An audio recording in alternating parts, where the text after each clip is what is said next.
With a $60 million shortfall expected for this fiscal year, the Guam Education Policy Board has implemented various austerity measures. During Friday's board meeting, the GEPB decided to impose a hiring freeze throughout the entire Department of Education.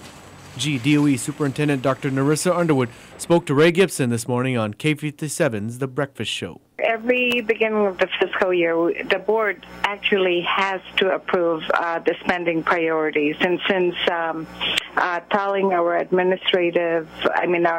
deputy for finance and administrative services had just come in, she needed a little bit more time to get a handle on the finances. And so during last board meeting, they actually had noted, let's just hold off on hiring additional personnel and travel and so on. The board also directed the superintendent to ensure that all travel that requires DOE funds to be placed on hold as well.